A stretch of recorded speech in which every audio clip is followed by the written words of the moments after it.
जी हाँ, तो सवाल यह है कि क्या आडवाणी मान गए हैं या फिर जिस तरह से बीजेपी दावा कर रही है कि वो कभी नाराज थे ही नहीं।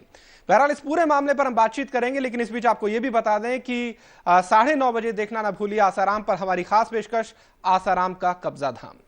और इससे पहले कि इस बातचीत को आगे बढ़ाएं, हम तारुफ करवाना चाहेंगे हमारे खास मेहमानों का। हमारे साथ इस पूरी बातचीत में शामिल हैं बीजेपी नेता सुधांशु मित्तल और साथ ही साथ कांग्रेस की तरफ से लखनऊ से रहेंगे अखिलेश प्रताप सिंह। सुधांशु जी, बहुत कम वक्त है हमारे पास चर्चा का, इसलिए मैं सीधे तौर पर आपसे सवाल पूछता हूं कि आडवाणी साहब मान गए हैं? अब ये मत कहना कि वो नाराज थे ही नहीं। किसी भी संगठन में मतभेद होने का मतलब मनभेद हो जाता है क्या? हमारे यहाँ दिक्कत क्या आ रही मतलब है? आप ये मान का भी नहीं, ये बात आप स्वीकार कर रहे हैं पहले कि मनभेद है? एक मिनट, किसी का भी किसी विषय पे कोई भी मतभेद होगा तो जो इस समय उसका वो बवंडर बना दिया जाता है कि हाय ये हो गया, हाय वो हो गया, ये कहां तक ठीक है? आडवाणी जी का कोई अपना मत है और उसकी उन्होंने अभिव्यक्ति करी है, वो मत और बाकियों के मत में भिन्नता है, तो इसमें विषय क्या है? कौन सा बड़ा है? नहीं, सुधांशु जी, मानने का सवाल है। आपने सुना होगा, आप एक सेकेंड, आपने सुना होगा रविशंकर प्रसाद जी को, उन्होंने पूरा बताया कि पार्टी के कौन कौन से कार्यक्रम में आडवाणी जी कब जाने वाले हैं।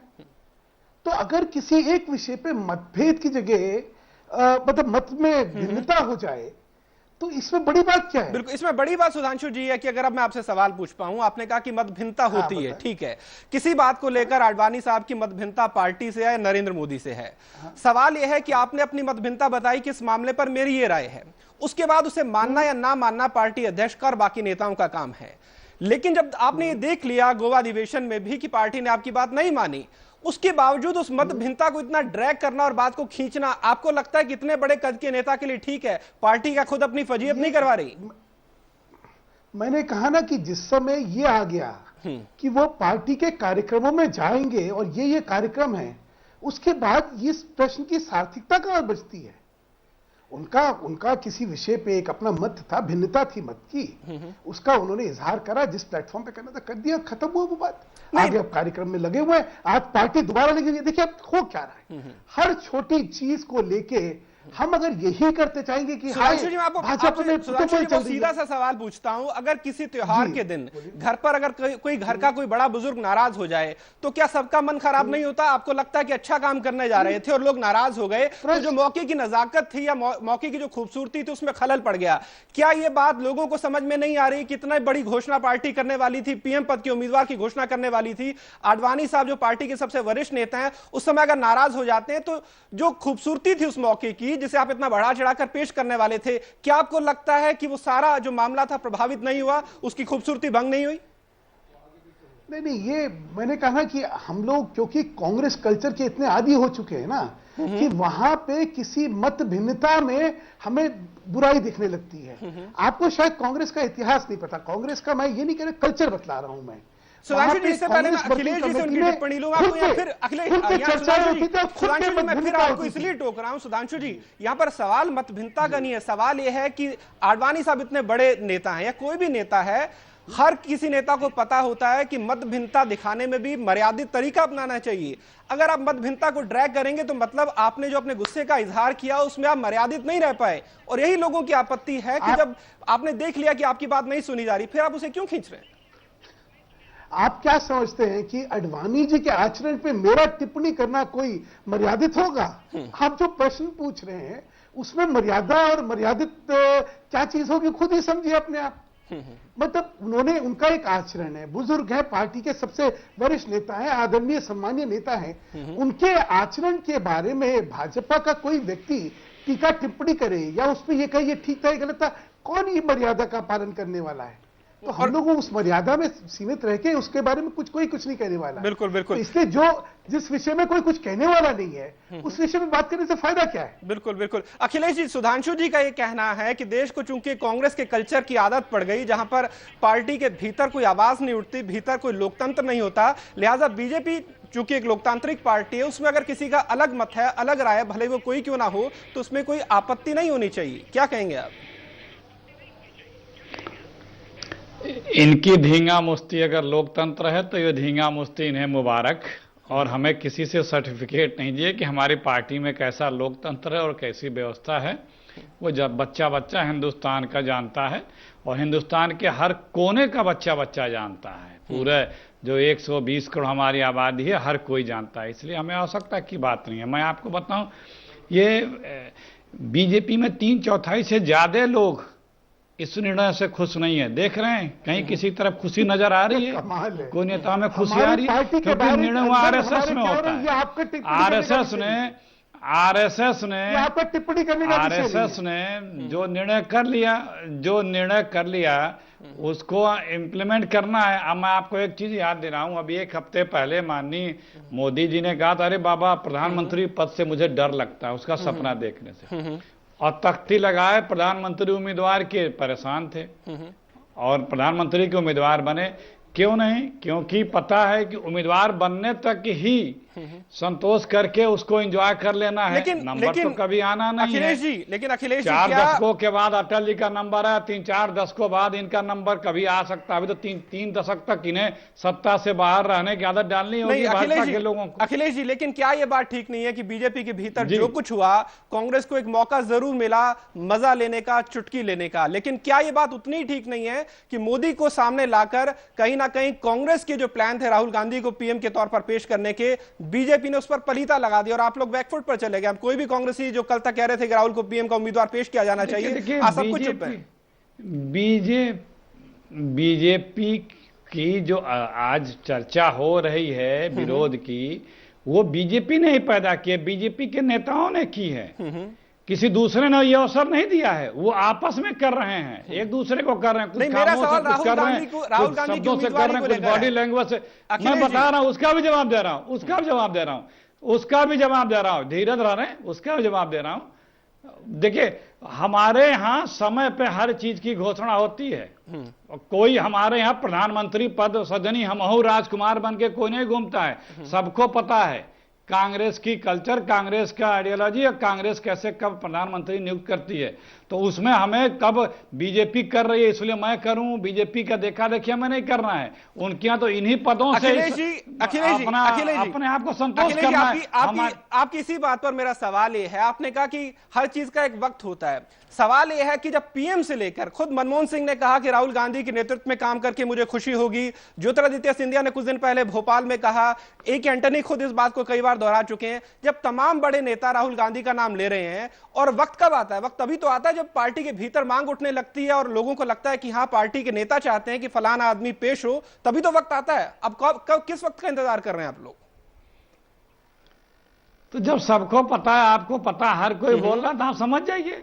तो फिर हिचकिचाहट किस बात की है? हम लोग प्रधानमंत्री बनने, हम नहीं आपके हिसाब से हम नहीं चलेंगे ना, बीजेपी के हिसाब से चलेंगे कि आपको न्यूज चाहिए, हम न्यूज बनाएं आपके लिए। हमारा ये काम नहीं है, हम अपना काम कर रहे हैं। यह परिवार 3 बार जिस परिवार को, जिस कांग्रेस पार्टी को जनता ने जनादेश दिया, उस परिवार ने, उस व्यक्ति ने अपने पार्टी के दूसरे को वो पद दिया, प्रधानमंत्री जैसा पद, जबकि बीजेपी में उस पद के नॉमिनेटेड पद पाने और दूसरे पदों के लिए, राजनीतिक पदों के लिए कैसे ढींगा मुश्ती होती है और बोलते हैं कि हम जो है ये लोकतंत्र में हैं। इनसे क्या प्रश्न पूछ रहे हैं आप? इनसे वो प्रश्न पूछ रहे हैं जिसका जवाब देने की इनमें किसकी हिम्मत ही नहीं है भाई। हमने तो प्रधानमंत्री का अपना चेहरा दिखा दिया, हिम्मत है आप में दिखाने की? दिखाइए ना राहुल गांधी का चेहरा।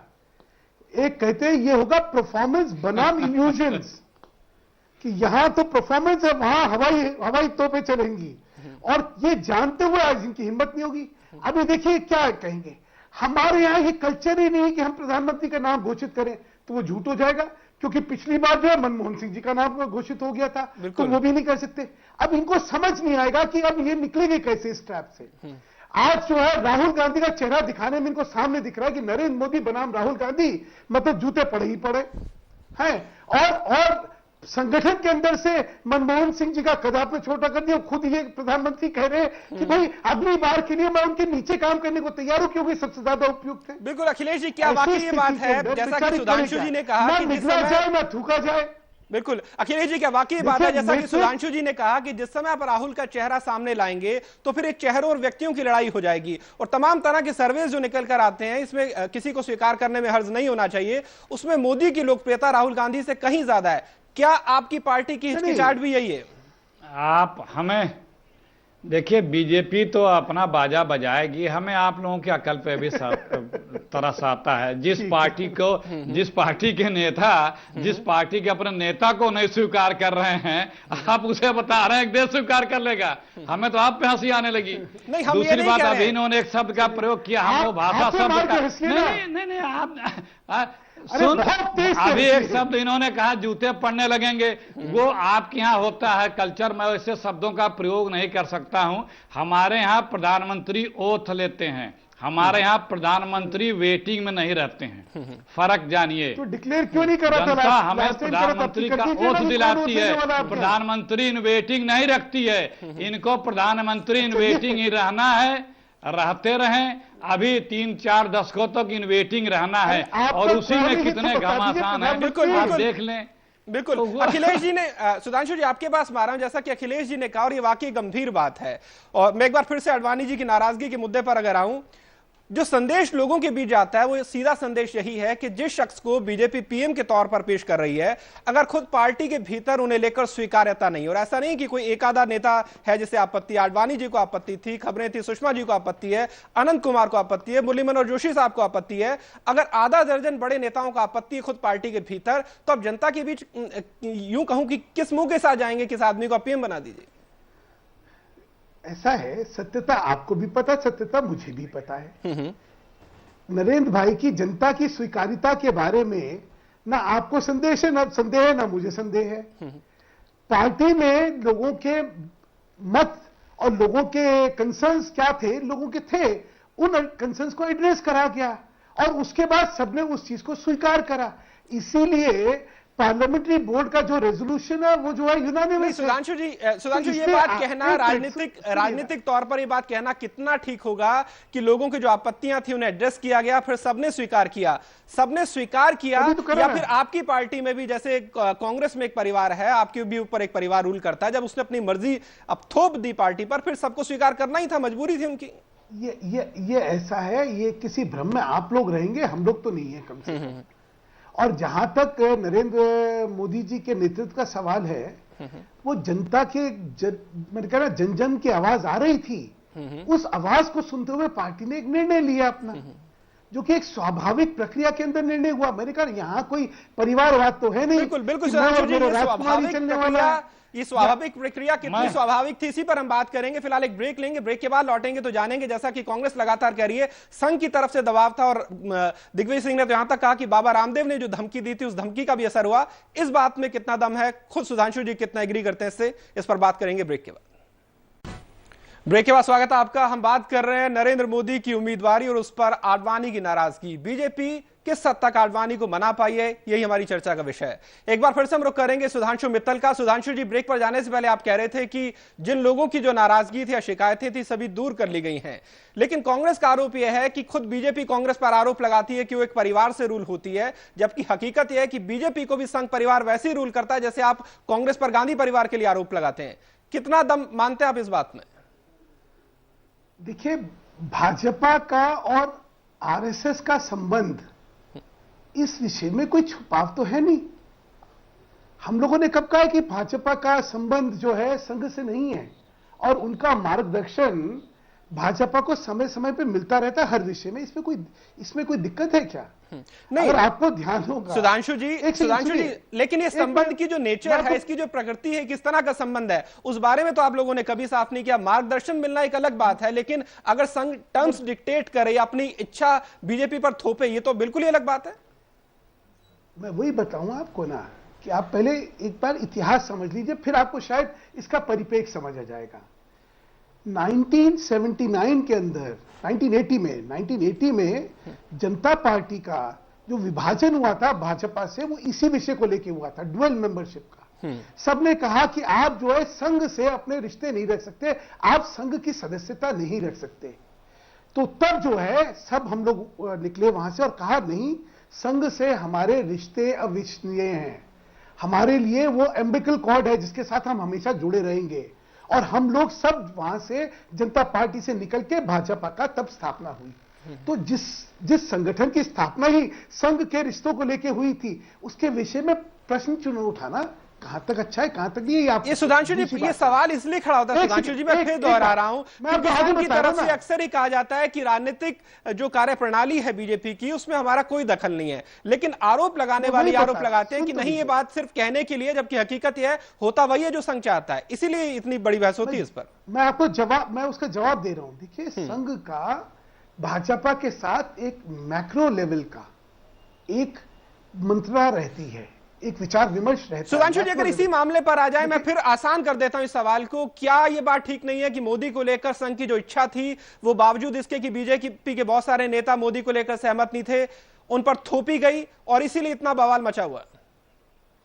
आपको यह लग रहा है कि भाजपा की इच्छा नहीं थी मोदी को लेकर? नहीं, कुछ नेताओं की, ये तो साफ है। सुधांशु जी, इसमें क्या एतराज है?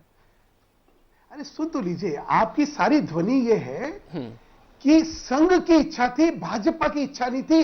और भाजपा की नहीं, भाजपा के कुछ नेताओं की। सुधांशु जी, भाजपा के कुछ नेताओं की, पूरी भाजपा की नहीं। आप किसी भी नेता के बारे में जब आप ये कहते हैं तो समझना पड़ेगा आपको कि वो नेता, सब लोगों की मनस्थिति क्या है, सब लोगों की इच्छा क्या है, काडर क्या कह रहा है, मिडिल लेवल लीडरशिप क्या कह रही है, सारी चीजों का समन्वय क्या हो रहा है, ये समझ के लोग निर्णय लेते हैं। उसमें हर एक की इच्छा सामने आती है। आखिरकार लेकिन सुधांशु जी, आपने कहा कि काडर क्या चाहता है, ये बात भी देखनी पड़ेगी। तो फिर सुशील मोदी अपनी बात में ठीक थे कि आडवाणी साहब अगर मोदी को स्वीकार नहीं कर रहे हैं, इसका मतलब वो कार्यकर्ताओं की इच्छाओं को नहीं समझ पा रहे। अगर बड़े नेता कार्यकर्ताओं की इच्छा को नहीं समझ पा रहे, ये भी तो पार्टी की विफलता है।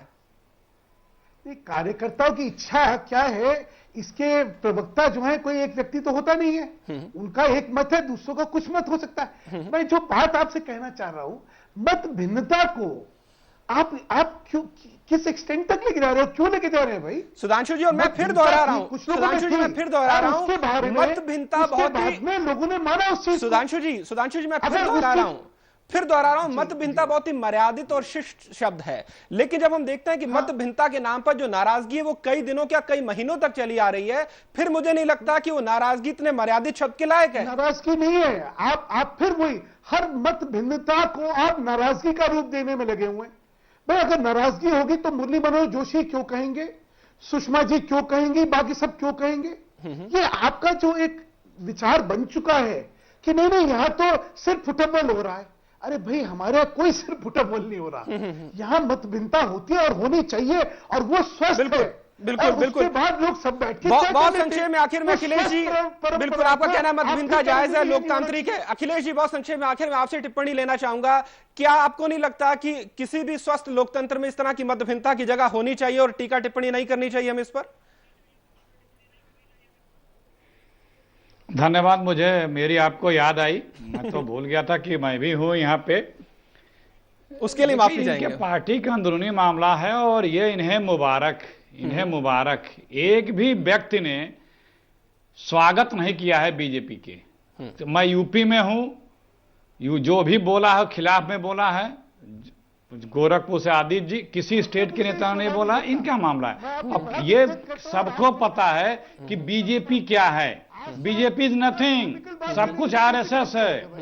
राम माधव जी पहले दिन से बता रहे थे कि बीजेपी को क्या आदेश दे दिया गया है। बिल्कुल। तो आपका और ये देखिए, वो ठीक वही हुआ है जैसे किसी ने कोई प्रॉपर्टी की, किसी के नाम कोई प्रॉपर्टी कर दी गई हो लेकिन पोजीशन नहीं पाया हो। तो आज वही हाल है मोदी जी का, बिल्कुल, कि संपत्ति के मालिक बना दिए गए हैं लेकिन कब्जा नहीं है। तुरंत 1 घंटे भी नहीं रुके, गुजरात चले गए। तो वो जो डिस्प्यूट चलता है, दशकों चलता है, जो प्रॉपर्टी का और बिल्कुल। तो आपका कहना है कि जिन हालात के अंदर मोदी के नाम का ऐलान किया गया, चाय पीने भर की, 1 कप चाय पीने भर के समय के पहले वर्किंग कमेटी ने यह निर्णय ले लिया। बिल्कुल, बहुत बहुत शुक्रिया अखिलेश जी आपका, सुधांशु जी आप दोनों का बहुत बहुत शुक्रिया। तो कांग्रेस लगातार इस बात पर अड़ी हुई है कि जिस तरह के हालात में मोदी के नाम का ऐलान किया गया उससे कोई सही संदेश नहीं गया। साथ ही साथ यह भी साफ हो गया कि संघ किस तरह से बीजेपी पर अपने फैसले थोपता है। वहीं बीजेपी का यह कहना है कि मत भिन्नता हर पार्टी में होनी चाहिए